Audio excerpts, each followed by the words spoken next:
Bago ang lahat, syempre, papakilala muna ako sa mga hindi pa nakakakilala sa akin. Ako nga pala si Mark Jan, o MJ for short. May tatanong ako sa inyo. Sino dito nagsimba nung nakaraan?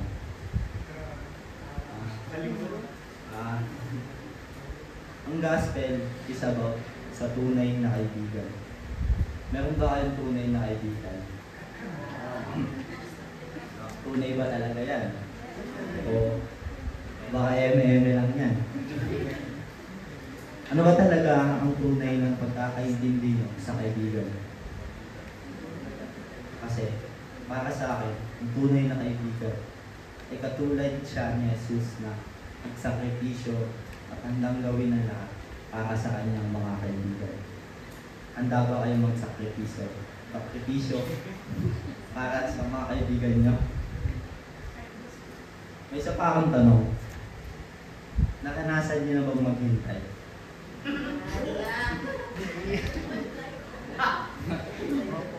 Gaano katagal nyo hinintay? Yung hinihintay nyo? Sobrang tagal ba? Bago dumating? Yung tipong nauubos na yung pasensya natin sa kakahintay. Pero wala pa rin. Sa passage natin ay bago umakyat ng langit si Jesus, ay nagbigay muna siya ng tagubilin sa kanyang mga alagad at sinabi na, huwag muna kayong umalis at hintayin niyo ang pangako ng Ama na narinig niyo mula sa akin. Sa ating mga tao ay isa sa pinakamahirap ang maghintay. Lalo na kung hinihintay natin is late. O kaya wala na talaga. Kagaya ko, kapag nagpipray ako, gusto ko mabigay agad yung hinihiling ko. Naiinip ako at naghihintay kung kailan ba ito sasagutin o tutuparin ni God.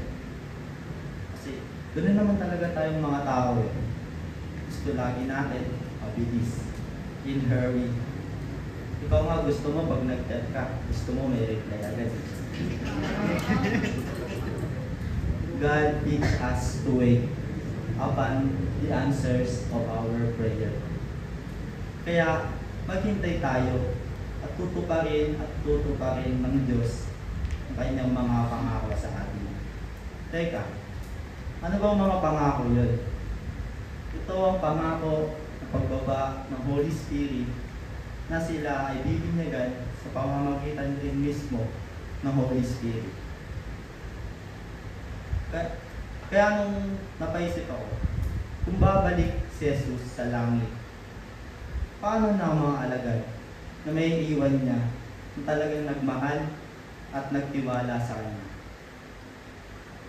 Hindi po yun ang kagustuhan ng Panginoon, bagkus binigyan niya tayo ng mga kasama natin at ito ang Holy Spirit ang magbibigay sa atin ng gabay at magpoprotekta sa atin mula sa kapahamakan at sasamahan tayo kahit saan pa man.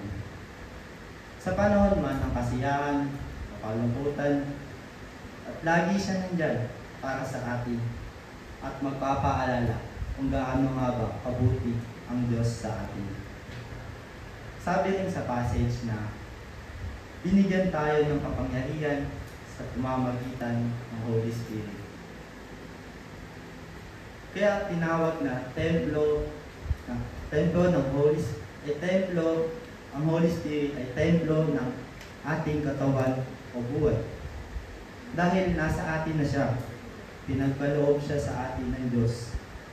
Kapangyarihan na magbibigay sa atin ng lakas upang ibahagi ang mga salita niya. Kapangyarihan na magtuturo sa atin kung paano magmahal sa kapwa at kay God. Sa ating buhay, alam ko sa inyo, lahat tayo dito may gustong makuha o mamay o meron kayong hinihintay wala sa Panginoon. Never stop praying. Just wait, and the Lord will give you the best answer. Maghintay lang tayo, huwag tayong mainip, ibigay ng Diyos kung ano sa tingin niya ang mas makakabuti para sa atin. Pero minsan, dahil sa sobrang inip natin ay nawawala tayo sa ating pananampalataya. Nawawalan tayo ng pag-asa at tiwala sa Kanya. Huwag na tayong bumalik sa mga kasalanan natin dahil wala namang mabuting may dudulot yun eh. Baka mas lalo pang mawala at hindi na matupad ang mga inihiling natin. Kaya pumanapag na tayo kay God at magtiwala sa Kanya at mamuhay ng may katapatan. Let's keep on persevering. Manatili, maghintay. Huwag magsawang magtiwala and always pray.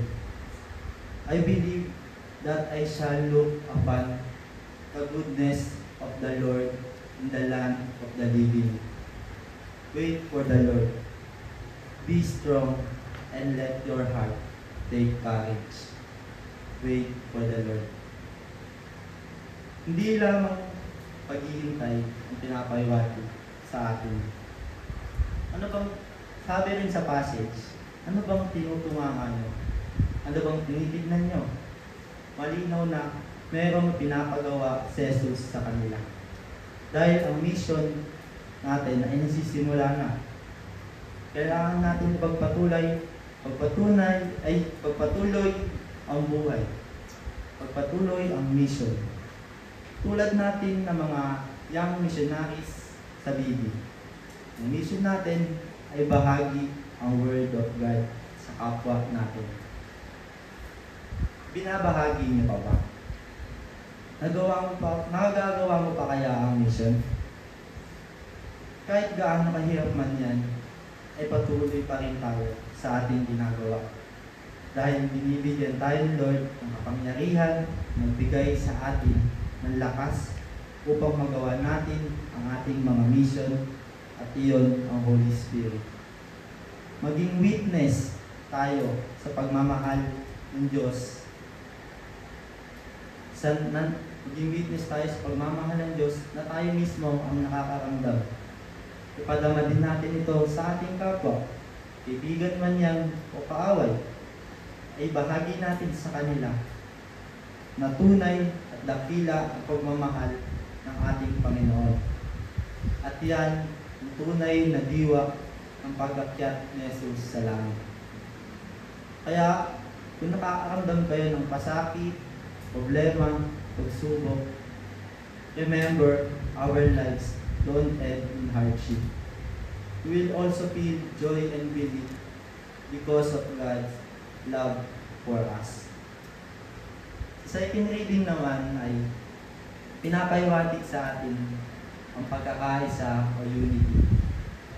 Manatili tayo magkaisa kung paano may isang Diyos lamang tayo. Alam natin mahirap ang pagkakaroon ng kanya-kanya. Halimbawa na lang sa school, kapag may groupings, hindi maiwasan na may kagroup talaga tayo na hindi maintindihan. Minsan, may sariling mundo o magkaiba kayo ng pagkakaintindi. Kaya, nagkakagulo na. At hindi alam kung ano nang susunod na gagawin. O kaya sa team, yung tinatawag na chemistry. Kapag wala nun ang isang team o pagkakaisa, anong nangyayari? Nakakaroon ng resulta ng pagkatalo. Minsan, hindi natin maiwasan na kapag-isip na gusto natin na humiwalay. Dahil sa tingin natin ay kaya naman natin at magagawa natin ito ng mag-isa. At yun din ang isa sa dahilan ng pagkakaroon ng pagkahiwa-hiwalay, pagkabaha-bahagi. Bagamat may kakaiba tayong talento na binigay sa atin ng Diyos, hindi ba't mas maganda kung pagsasama-samahin natin ito para sa isang mission? Christian unity is more than adherence to common belief. Paul speaking from his place of captivity, that we should remain faithful as followers of Christ. Be more accepting and understanding of each other with humility, gentleness, and patience. When there is an inner peace among us, is a sign of the Holy Spirit working us. It can help bring us all closer together in common faith, hope, and love. We are one body, one spirit, one shared hope, one faith, one baptism, and one God. Over all, through all, and within all. Naalala ko yung mga bagay na gusto kong makuha dati. Sobrang excited ako na may bigay sa akin yun. Dati kasi, wala akong masyadong kaibigan kung saan nag-iisa lang ako. Kung sino lang yung nakilala ko, yun na yun. Hindi ko pa alam kung totoo. Basta nakilala ko lang. Napaisip ako dati, kailan kaya ako makakagawa ng kaibigan, nasasamahan ako hanggang sa kalokohan. Pero ngayon, nakilala na ako. Kasama ko din sa kalokohan. Pero ngayon, hindi na lang pala sa kalokohan, pati sa pagsiserve. Na-realize ko na binigay na pala yun sa akin talaga ni Lord dati pa. Hindi ko lang masyado napapansin. Sobrang tuwa ko lang dahil napasok kami sa BB. Doon namin na-realize ang pagkakaisa. Di lang sa kalokohan kami nagkakaisa, pati na din sa mission. Kakaisa kami sa mission at di lamang yung mission na yun na gusto lang namin gawin, kundi gusto din ng Diyos para sa amin. So my dear brothers and sisters, I invite you not to be impatient and to learn to wait. Because I know that God will give us our desires to Him more than we expect. He will give us power to love our neighbors and Him. The Holy Spirit will accompany us in our mission to proclaim His word with cooperation and unity. May we be witnesses to how much we are loved by our God. Amen. And this is for our day present. Anong bakit ng guidance o klasa? Ang astra sa iyo. Number 2, anong gusto